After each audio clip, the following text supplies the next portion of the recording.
இப்ப மதுரையார் இந்த தொகுதிக்கு வரேன், பிடிஆர் இருக்காரு, அவரோட நண்பர்னு மட்டும் நான் இங்க வரல, அவரோட சிறந்த அரசியல்வாதின்னு தான் நான் இங்க வந்திருக்கேன். அவர் வேண்டாம் இல்ல நான் வர்றேன்.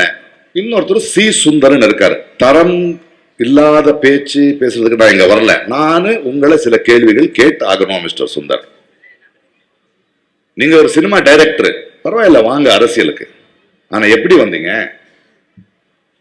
3 நாள் முன்னாடி வரைக்கும் ஷூட்டிங் பண்ணிட்டு இருந்தாருங்க அவரு. 3 நாள் முன்னாடி வரைக்கும் நீங்க ஷூட்டிங் பண்ணிட்டு இருந்தீங்களா இல்லையா?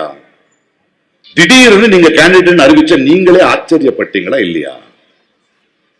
3 நாள் முன்னாடி வரைக்கும் மதுரை மக்களுக்கோ தமிழ்நாட்டுக்கோ இந்திய அரசியலுக்கோ எந்த பிரச்சனையும் நின்று பேசாம நான் சிறந்த டைரக்டர் சொல்லிட்டு இருந்த நீங்க 3 நாளைக்கு முன்னாடி உங்களை யாரும் அறிவிச்ச உடனே துண்டை போட்டு இல்ல இன்னைக்கு பேக்கப் நாள்ல இருந்து நான் எம்எல்ஏ ஆக போறேன்னு வந்துடுவீங்களா?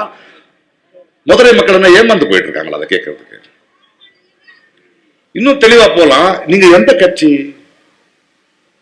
ஒரு புதிய நீதி கட்சின்னு ஒண்ணு இருந்தது இல்லையா? அதுல நீங்க என்ன செஞ்சிருக்கீங்க? அதனுடைய கொள்கை என்ன? அது பாஜகவோட வச்சுக்கிச்சு. ஏன்னா பாஜக நேரா வந்தா இங்க ஜெயிக்க முடியாதுல்ல, மதுரை மக்கள் தெரியும் அவங்களுக்கு. அதுக்கு 2 சீட்டு கொடுத்தானுங்க. அந்த 2 சீட்ல திடீர்னு 3 நாளைக்கு முன்னாடி உங்களுக்கு எப்படி கொடுப்பாங்க கேண்டிடேட்? இந்த யானை மாலை போட்ட கதை இல்ல இது. இந்த யானை மாலை போட்ட கதை மாதிரி 3 நாளைக்கு எடுத்துக்கிட்டு இங்க வந்துட்டீங்க நீங்க. நான் தான் எப்படி? ஏன் ஒரு சினிமா டைரக்ட் பண்ணும்போது ஒரு டைரக்டர் ஆகிறதுக்கு நீ எத்தனை வருஷம் கஷ்டப்பட்டு இருப்ப, என்னென்ன கத்துக்கிட்டு இருப்ப, ஒரு சிறந்த டைரக்டராக நிக்கிறதுக்கு எம்எல்ஏ ஆயிடுவே. அப்படி நீ மதுரை மக்கள் என்ன நடந்திருக்கு, என்ன வார்டு, என்ன தொகுதி, நீ சும்மா பேசிட்டா ஒரு ஆளுங்கட்சியில குறை நிறை இருக்கும், குறைய மட்டும் சுட்டி காட்டுவியா, நிறைய கொண்டாட மாட்டியா? இது என்ன அரசியலுங்க? குறைய மட்டும் நான் சுட்டி காட்டுவேன், நிறைய கொண்டாட மாட்டேன், ஏத்துக்கிறேன், குறை நிறைய இருக்கும். ஆனா அது மட்டும் தான் அரசியல் இல்ல. பாதுகாப்பு கொடுப்பியா நீ எனக்கு? பேசுவியா நீ எனக்கு? இதை விட உங்க மனைவி பெருசு இல்ல. 10 வருஷமா 3 கட்சியை தாண்டி ஏதோ கேள்வி கேட்டுக்கிட்டு அரசியல் பண்ணிக்கிட்டு இருக்காங்க. அவங்களுக்கு கிடைக்காத எம்எல்ஏ சீட்டு உனக்கு எப்படி கிடைச்சது யோசிக்க மாட்டேன். நம்ம என்ன நினைச்சுக்கிட்டு இருக்கீங்க மதுரை மக்களை? நீங்க வந்து யாரை பத்தி பேசுறீங்க? பிடிஆர் பத்தி. நான் பல மாநிலங்களை பிடிஆர் பேசுறேன். இன்னைக்கு பிடிஆர் ஒரு நாட்டுக்கு சம்பந்தப்பட்ட, இந்தியாவுக்கு சம்பந்தப்பட்ட ஒரு விஷயத்தை பேசுறேன்னா இந்தியா மொத்தம் பார்க்குது. அவருடைய அறிவு, அவருடைய விஷன் இந்தியா மொத்தம் பார்க்குது. யார் அவரு? ஏதோ வெளிநாட்டுல படிச்சுட்டு வந்தாங்க அப்படின்னு சொல்றதில்ல. வந்து உடனே எம்எல்ஏ ஆனாரு. எத்தனை வருஷம் வேலை பார்த்தாரு? 2 வருஷம் மினிஸ்டர் ஆயிருக்காரு. எத்தனை விஷயங்களை பேசியிருக்காரு.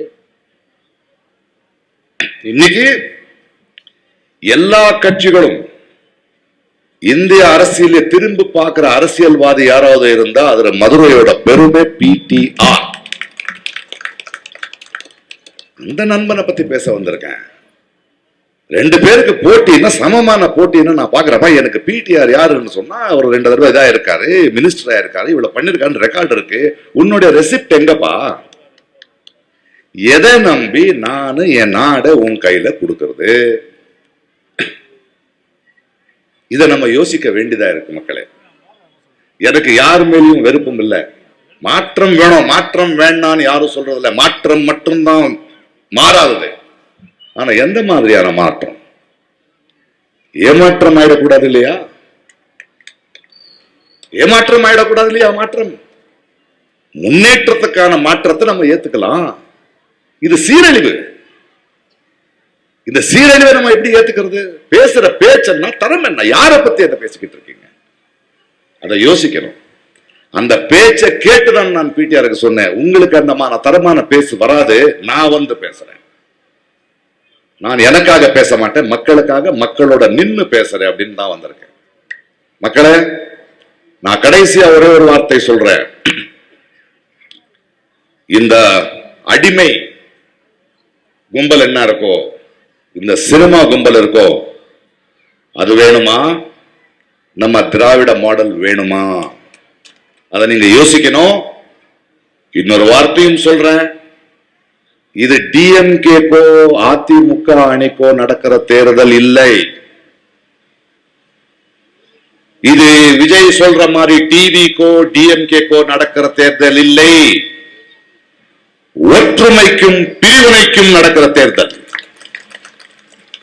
தன்மானத்துக்கு நடக்கிற தேர்தல், சுய ஆட்சிக்கு நடத்துற தேர்தல், மாநிலத்து எல்லா விஷயத்தையும் காப்பாற்றுறதுக்கான தேர்தல்.